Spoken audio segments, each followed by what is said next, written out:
Does Andre Pollard work in the new Springbok system, or is there a fly-off that is better suited to Tony Brown's system? Now, we are currently still in Pretoria, reeling from that Loftus test, and we're off to Durban tomorrow to go and cover the Springbok test there. Super excited for that and the build-up. Let me know if there's any cool things we can go do in Durban, what to do, what not to do in Durban. If you haven't, please make sure you leave this video a like, leave your opinions down in the comments about Andre Pollard and this new system, and if you haven't, please make sure you absolutely mud that subscribe button, because still about 85% of you that watch this channel on a regular basis are not subscribed. It helps this channel out more than you know. Let's get into this video. Now, Andre Pollard has been the man to go to in that number 10 jersey for the Springboks. He has 70 caps for the Springboks. He's vastly experienced, and he's probably one of the best fly-offs that South Africa has ever produced. But in the new system on Saturday, we didn't see the best out of Andre Pollard. Yes, he wasn't great off the tee, but we're not here to speak about his kicking. We know how good his kicking is. He missed 3 penalties, and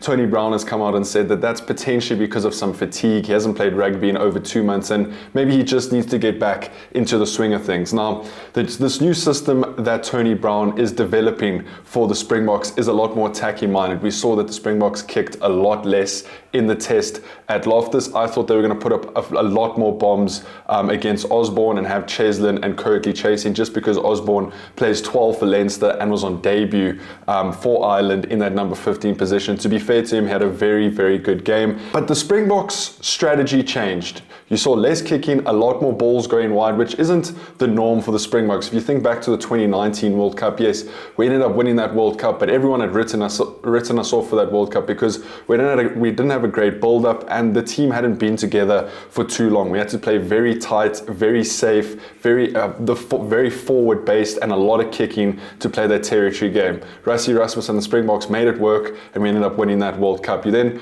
sort of moved to the 2023 World Cup, and still, yes, it is a World Cup, so there will be more territory gain, there will be more kicking, but it was a lot of the same. We had developed a little bit more. Yes, we had the bomb squad, we had the nuke squad innovation, but it was similar to the 2019 sort of style of play. And now against Wales and in this first test against Ireland, we can clearly see that there is a new system that's very much innovated by Tony Brown for the Springboks, going wide and playing more attacking style rugby. Now, before we dive into exactly what Tony Brown's game plan is, and I'm going to try and break it down the best I can for you guys, when you think of Andre Pollard, you don't specifically think of a playmaker. When you think of a playmaker in that Springbok setup, it's probably a Willie Leroux, it's probably a Damian Willemse, it's potentially even a Manie Lebok.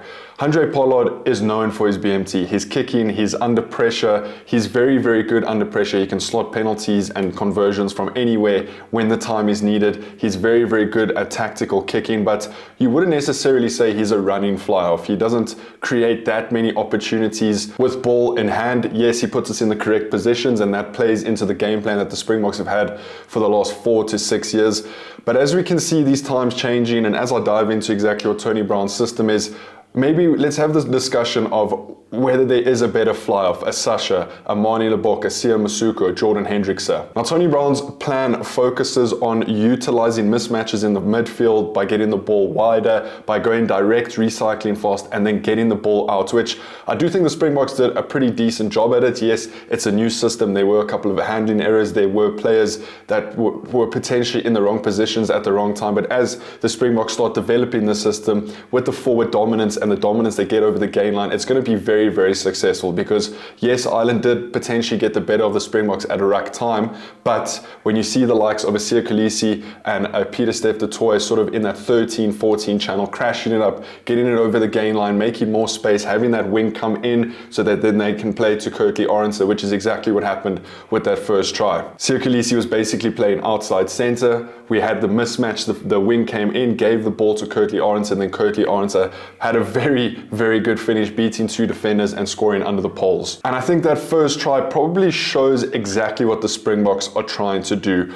Win the collision, get over the gain line, get a very fast recycled ball, have a Siya Kolisi, a Pieter-Steph du Toit that is a bit of a mismatch against the number 13 or 14 of the opposition, where they're a bit bigger, and you saw a couple of carries that Siya Kolisi made. They come in, try to make the tackle, and they give it to the wing. So the system clearly works, and with the forward dominance, it is going to continue to work, but if there's not that much kicking, I mean, Ireland only spent 3 minutes in the Springboks 22 in the entire game. So there wasn't long kicks. trying to clear the ball out of the 22, trying to clear the ball out of the try line. So does a player like Pollard almost become a little bit underutilized? He's in there for his kicking. Yes, he does control the game extremely well. I think that's another aspect that Pollard brings. His game management and his control is very level-headed, and he's a very good passer. But with this attacking mindset, if the Springboks are playing the majority of the game in the opposition's half, does it not make more sense to bring in someone like a Sasha Ngumazulu, a Mani Lebok, who can really take on that line and provide different points of attack? If we know we can go wide, have that mismatch outside, then potentially there's also another point of contact through the middle, because sometimes teams will spread out a little bit wider, and then a Mani Lebok, a Sasha Ngumazulu, who's a little bit more dangerous with ball in hand, can find those gaps in the middle of the field. So yes, Pollard is our go-to man. His game management, control of the game, his kicking is very, very good. But if the Springboks are kicking less, if they're spending more time in the opposition's territory in their half, then does Pollard make the most sense? I think for the second test coming up, I expected Sasha Ngumazulu to get a start in the second test. He had a very, very good sort of 10, 15, 20 minutes against Wales, where he proved that he felt very comfortable. Yes, he only had 6 or 7 minutes in the number 10 jersey when he came off the bench against Ireland. But I think that's also showing Rassie's and Tony Brown's thinking, is that maybe Sasha Ngumazulu is going to be the Springboks' next 10, because they could have put Sasha at 15, but they didn't. They replaced him with Pollard, maybe just giving him a couple of minutes in that position. He's a little bit bigger than Pollard, he's a little bit faster, and I do think he's a little bit better with ball in hand, creating opportunities. So for me, I would have liked to see Sasha play against Ireland in the second test, give him a shot, really see what he's made of, if he can handle that pressure. They've gone safe, but I wouldn't be surprised to see Sasha Ngumazulu come on with 20, 30 minutes left against Ireland in the second test, just because we battered and bruised Ireland so badly in that first test. I mean, they have 5 or 6 injuries. It's going to be a lot of new faces coming in to face the Springboks in that second test, and I do think the Springboks are going to dominate. So if we 2-3 tries ahead in the second half, I wouldn't be surprised to see Rassie put on Sasha Ngumazulu. I think this also then leads into that Portugal test, because I do think Rassie is going to experiment with a couple of guys at fly-off. Does he start Sasha against Portugal where the pressure's a little bit lower? Does he give Siya Masuku a chance at 10? I know Siya Masuku is now training with the Springboks in Durban, because that's where Siya Masuku is from. Jordan Hendrickse had his shot against Wales, so I don't think we're going to see Jordan Hendrickse in the number 10 jersey. We potentially might see him in the number 12 jersey against Portugal. Or do they start Mani Lebok and give him some game time? So there's a lot of decisions to be made around this fly-off position, around this more attacking style of play that the Springboks are innovating. And my question is, as good as Pollard is, one of the best fly-offs that South Africa has ever produced, is he the best fit for this system? Yes, his kicking is great, but so is Sasha Ngumazulu, so is Siya Masuku's.